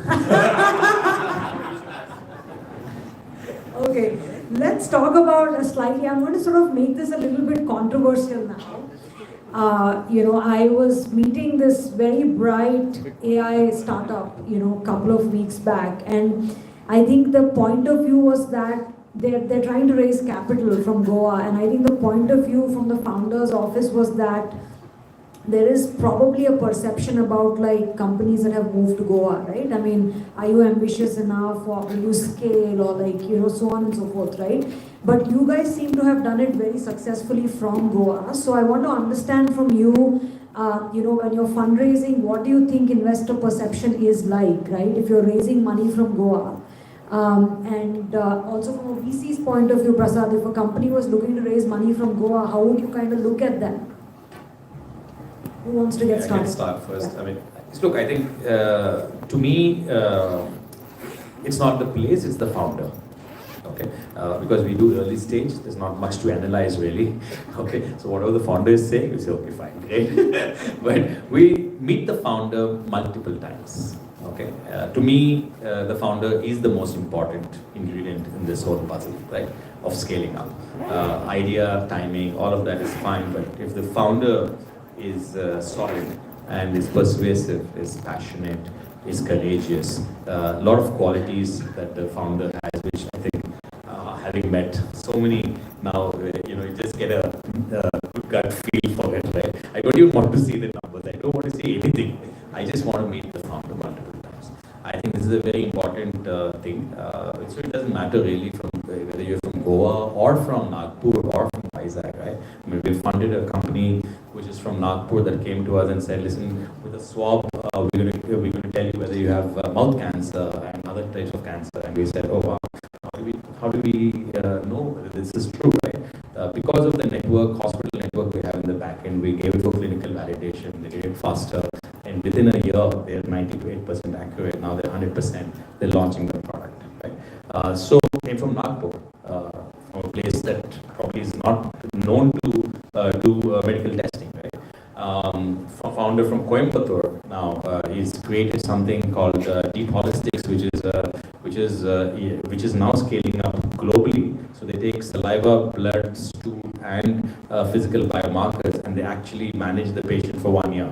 So, and it's just fantastic. So, I mean, people from smaller B and C cities are coming up with great ideas. Their ambition is at a different level. Okay, and for them, I think they'll be able to also create interesting stuff. So I keep looking at the opportunities, and that's why we have panelists here. I think the investors who sort of question founders on location eventually kind of lose out, right? I mean, you've got Bill Gates wearing glasses from Goa, and you just have like millions that sold out from Jaipur, right, to everywhere. So I'm with you on this. Can we have the entrepreneurs weigh in on this? Yes, I totally agree with Prasad. So it doesn't matter. I think it'll be naive for a VC to look at Goa as a location and then bring their own experiences, which are great and enjoyable, to reflect on the startup. It's the founders that matter, and as long as Goa can attract the best founders, and they may not be from Goa, right? They have to be from Nagpur or Coimbatore or wherever. If they are willing to be in Goa, I think, doesn't matter. It's really the talent, the founder talent, the kind of talent we have on this panel. It's very rare, and it needs to be, Goa, one thing that Goa can do is to bring that to Goa, and I feel for that talent, Goa has a very, very natural, pull. So it's just working on that and working hard on that. I think it will happen.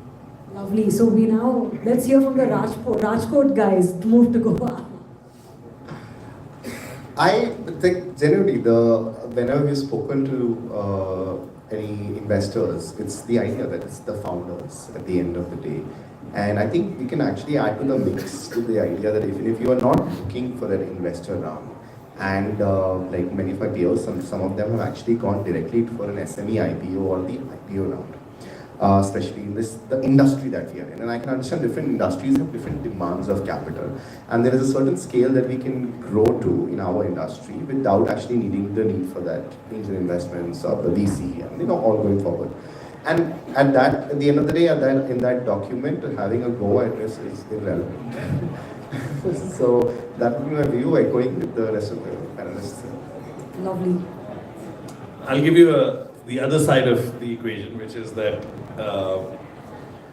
I think for me, the move to Goa was a very nervous decision, and I was extremely worried about taking it. I was thinking about it for about 2 years, and then it took a full year to actually make it happen, because we had recently raised capital. And the narrative for an investor, if he's not sort of genuinely involved in the business and not actually looking at sort of it from a close lens, will be ki paisa raise kara, a founder ko Goa jaake party karni. So, I was extremely worried about that narrative, because it is a very easy narrative for somebody to kind of just fall into and be like, it's misuse of capital. But I think we were very, very fortunate with the investors that we had who, really listened to the narrative once. And it's not a tech city to move into. We're doing really deep tech research, which this is not the city to be in from a talent perspective. It's, you want to be in a Hyderabad, a Bangalore, or Pune. And that's the first conversation with anybody that I've had. Goa, why not this place? Why not that place? But I think we were very, very fortunate to have investors who, when we had the conversation and gave the narrative of what we were trying to do here, really resonated with it and didn't question it. They just said, if you truly believe that this is what it is, and I think that comes down to what Prasad was saying about investors really trusting the people that they're, getting in bed with, I think makes a massive, massive difference. And I think we were very, very fortunate to have investors that just trusted us with it and say, go with it. It's only been 3 months so far, and I've given myself 1 year before I question it whether it was a good idea or a bad idea. I've given myself till March next year to be able to be like, take a call whether it was a good idea or not. But I think 3 months in, I'm pretty confident that was a good decision. So that's a very vulnerable, confession, right? And it's really appreciate a founder sharing that. Can we have Sumit talk about it? So I think I would agree to what you guys said, that it's at the end of the day, it's just the person and the talent and the idea that they bring in. I would take cricket season, है तो cricket की ये लेते हैं भारतीय team में आप देख लीजिए, the earlier years used to have people from big towns. Look at it today. So it's only the talent that matters. And if the Indian T20 team today were to be looked upon as a startup, would we have the bad boys lining up to support them? I think we all know the answer, right? So I think it's just the talent that matters, whether it's Goa or any other place. It really doesn't. As long as the talent is there, and as you said, folks are passionate, folks are trustworthy, and of course takes some time to understand. But at the end of the day, it's just the person and the talent and the vision. Yeah, I think that's a fantastic sort of encouragement to students in the audience, right? They should all be from Goa and made from Goa. 10 years back when I was graduating from college, I think if anybody had asked me to project into future and then talk about Goa, I wouldn't have guessed this happening in Goa, right? So I'm kind of curious to understand from the panel, what's your vision for Goa? Where do you think the state will be 5 to 10 years from now? What will the future look like? Will we have another valley here, or what's happening? Who wants to go? Who wants to go? Yeah, I think it's an interesting question. I think it will not happen just by imagining it and talking about it here. So the question is, what are you going to do about it, right? As goals, as Goa, what are you going to do about it? I think that's the big question. The whole AI thing is a big. I think the minister also mentioned that it's a big disruption and a whole new wave, and everything becomes possible again to be done in a different way. And so Goa can take the lead. There are certain sectors, a natural advantage, like tourism, for example, that a lot. I mean, the amount of tourists flowing into Goa into India itself is so small in comparison to how many go to Thailand or much smaller countries every year. And so there's a huge possibility there itself. And Goa could be the great, it's the gateway, it can be the gateway. We have a wonderful international airport, also 2 airports in the state. So that's one. The other thought that comes to my mind, and just hearing, the government of Goa is running this project, this event. Goa, I think, can be a great location for government tech building. It's a small state, so you can do pilots here. UPI is a great example of a technology which was built by the government of India, and now it's getting exported to 30-40 countries. In my career, very early, when I was working in the US, I worked on government tech projects, and therefore maybe that background makes me see this connection. But Goa could be the place where government tech gets built, piloted, refined, and then it goes to every other state in India. Government services. Government is the biggest buyer all kinds of services, and not just in India, I mean in every country of the world. So that could be an interesting idea to explore for for us. No, that's really interesting because only 2 days back, Prashant sent me this founder who's actually testing an agri-tech thing, with the local government. So it's interesting. And this Open Innovation Challenge, a lot of government projects out there, so that could be, a regular feature, and then we look at how to scale that. Lovely. Prasad, do you want to come in quickly? Yeah, I mean, on government tech, totally agree. I think one of the most important things to see is how are folks within the government departments, right? I mean, yesterday I spent time with Neville, spent time with Mr. Rowan and all. They're casual, right? I think this is firstly the most important part is to say, okay, how are you accepting, industry to come in? So as soon as you have that confidence, then I think a lot more will happen within Goa. I think you can create a very interesting positioning in the market. As I said, creative capital. Everybody loves to move. I think you've seen chefs move here to pop-ups. We have 4 alcohol brands that have come here, set up shops, scaled up from here, became global, right? So we have. I think it's a place that's a combination of urban lifestyle and whatever technologies you want to call, AI, blockchain, deep tech, whatever, right? But that lifestyle portion is so strong in Goa. You could almost make this as the most urban lifestyle spot in the world, right? Right now, obviously, India is on the radar for every country, saying that look, we are basically. Every 5th person in the world today is an Indian under 35. I mean, that's the statistic that you only want to see, right? And that shows how big India is from a young market, right? So I think Goa has a great, vision from that standpoint. I love the ideas on this question from the panel. It's really cool. Anybody else wants to come in? I think just adding to the ideas, I think listening to the minister speak when he was talking about the future of Goa from a hub of creativity, I'm going to steal and suggest an idea that I heard when I was speaking at a conference in Birmingham, where they coined a term called CreateTech, which is technology and creativity and the amalgamation of that. And I really feel like over the next 5 years, that is really a place where definitely government tech, but CreateTech is the place where the kind of community that there is over here of people that stayed back post-COVID is a very interesting sort of filter of people that stayed back. And it's bizarre the number of people that I have met at parties and then called them to office the next day and engaged in project work. So, literally met somebody last week at an evening, and it was a core problem statement I was trying to solve where I needed somebody to visualize, and she's like, oh, I'm an artist, but my core work is data science. So I work with data science presented in art for impactful work. And I was like, that's exactly what I need to do for my ball tracking project. So come on board. So, I feel like that intersection of creativity and technology is a really powerful tool.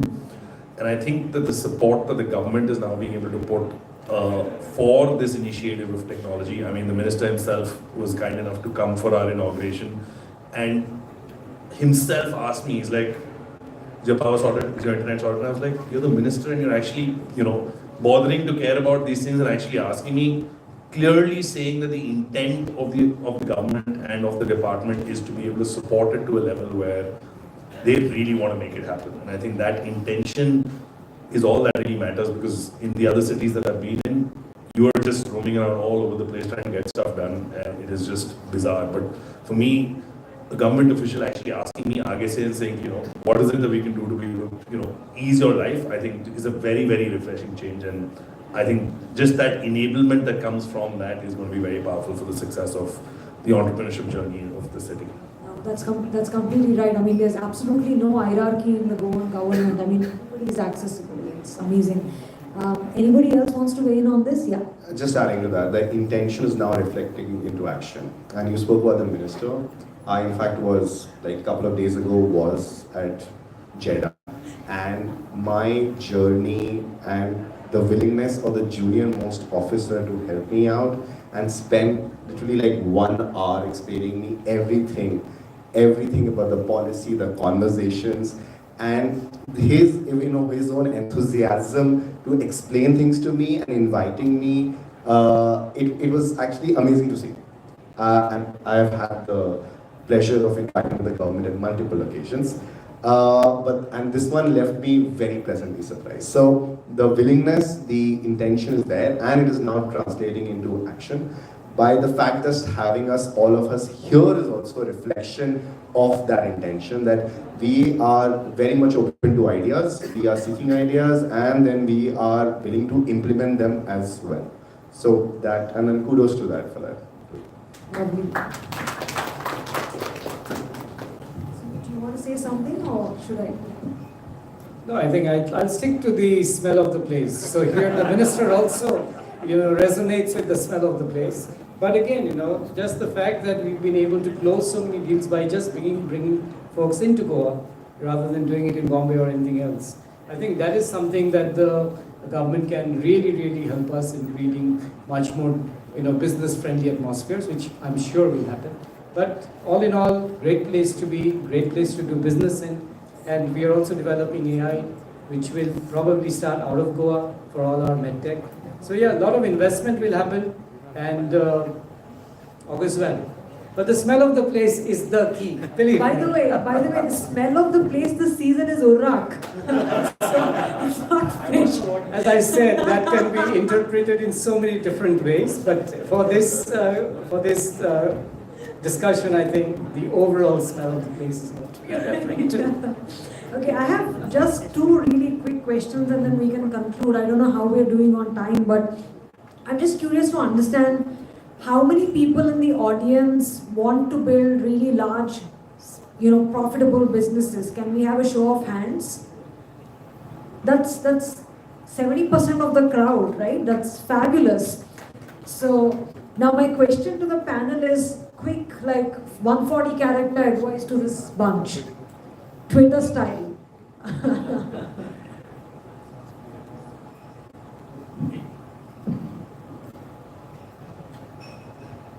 Yeah, I would say, dream big. It's a marathon, but you have to run it like many 100-meter sprints. So be ready for that. Ups and downs, so mental strength as well as your physical strength is also very important, and lots to do, and be open, learn. Lovely. I'll stick to our positioning statement. Scale with speed, with passion, energy, purpose, and fun. Okay, just ensure that what you're doing, you like doing and you love doing, and things will happen. You don't have to dream to be a unicorn; it will automatically happen. I'll polish that, create value, and valuation will follow. Lovely.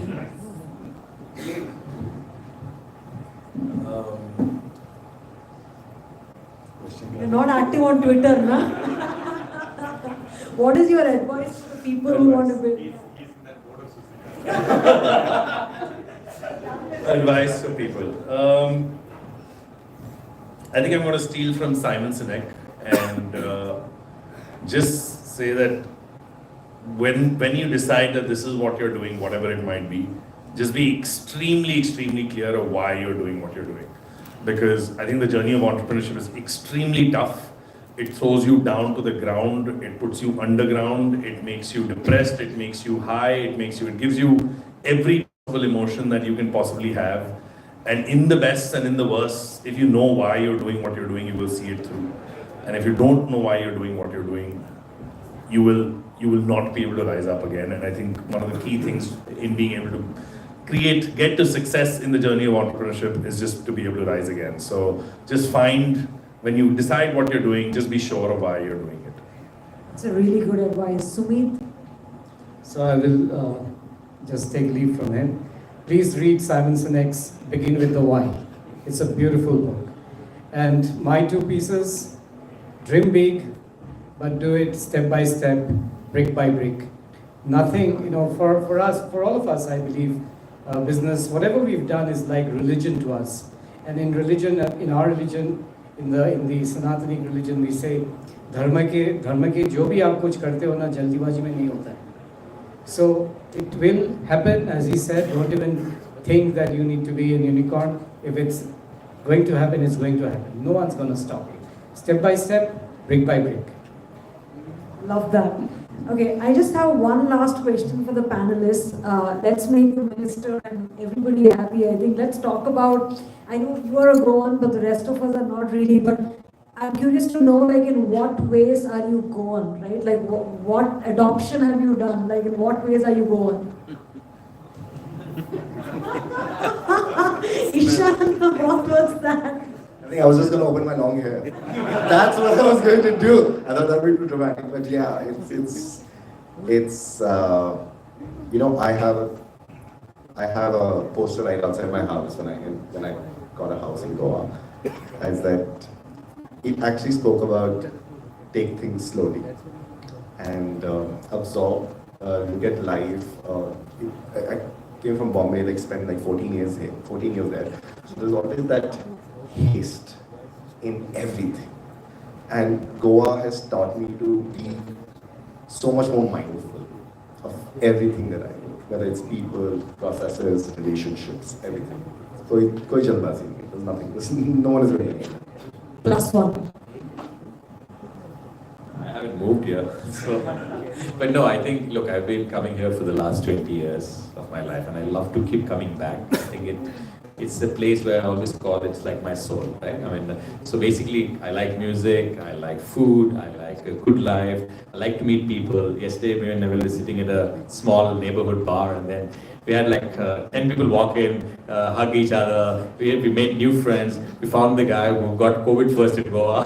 So, you know, it was so much fun, right? Just being here. I mean, it is just the human connection, I think, is so important. And for me, that is what makes Goa, I think. On that note, Prasad, please move quickly. At least the Anthill house. Starts there.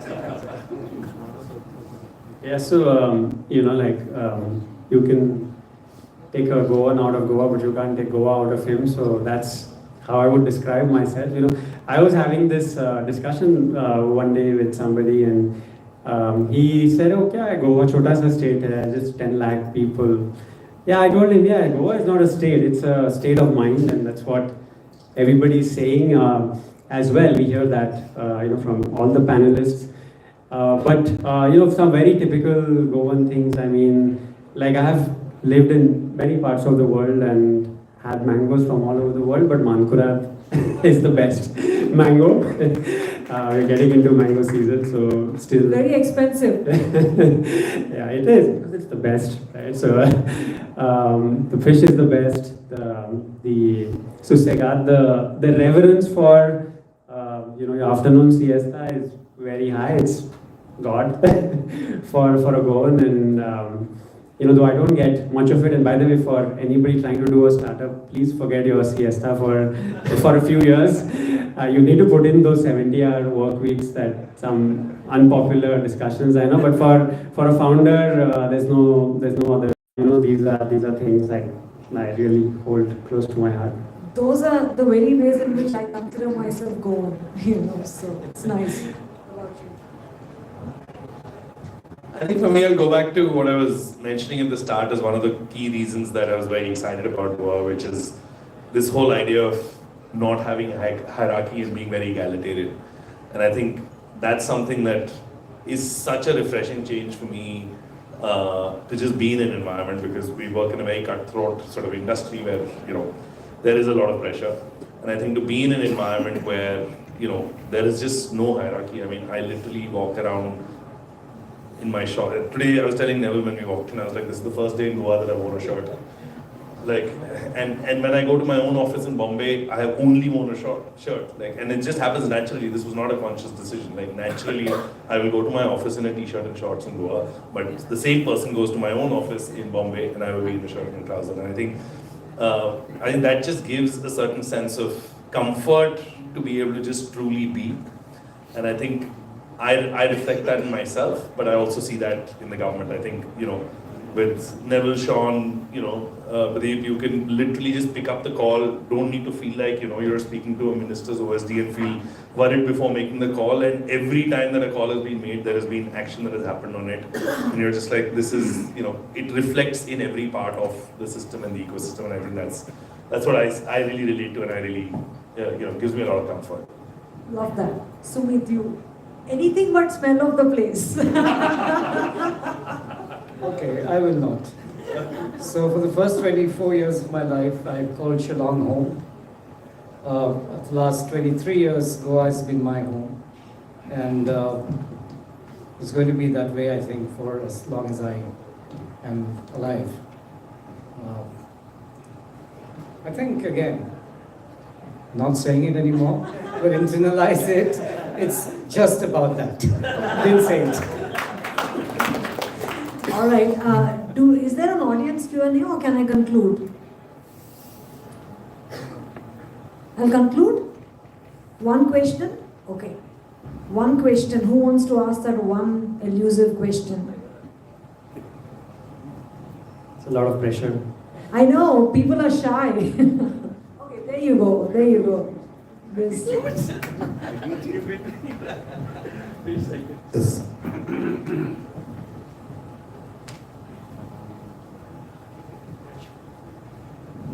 Hi, my name is Cedric Fernandez and I run a human resource agency here in Goa called Engage HR.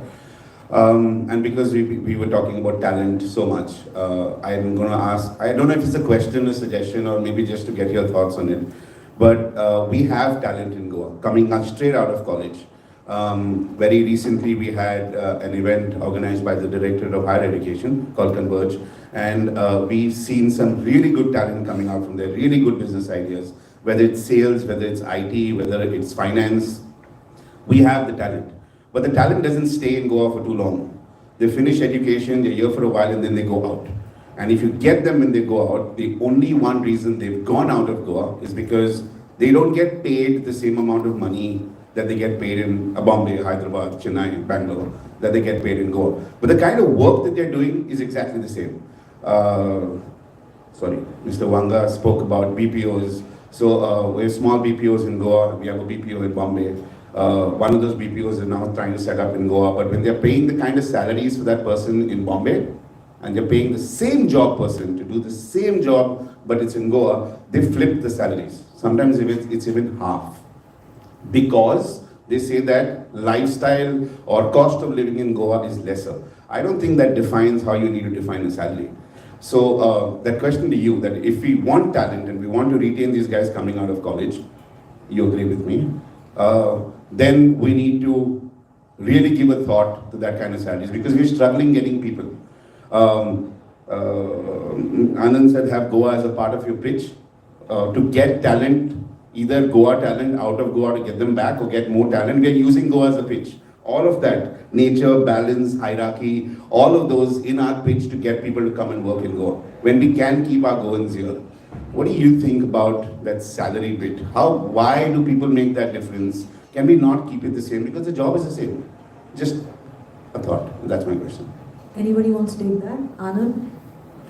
Yeah, I think the talent has a particular price, right? And it has to come at that. So I don't see this as there is some cost of living adjustment and so on that, and if if you want to attract the best talent, you have to. And now the price is global. I mean, the competition is from the world over, so it's not a choice. I think I don't really think it's about the salary so much, maybe in terms of being able to attract the talent. There are other things, for example, and the ecosystem has to develop. Like one of the challenges we've had, for example, getting people to move is, they're thinking about, for example, ecosystem in a Bangalore. If this thing doesn't work out, I can go work at another company, or I can do this, or I can do that, and there's, other things, schools for my kids. All those things become, barriers for people to move. And so it has to be done thoughtfully. You have to find the right people. You have to go to many people to convert. Goa is a startup for a startup. So we have to have the startup mindset if we want to attract talent. And we have to think creatively about how to get the people. You want to say something?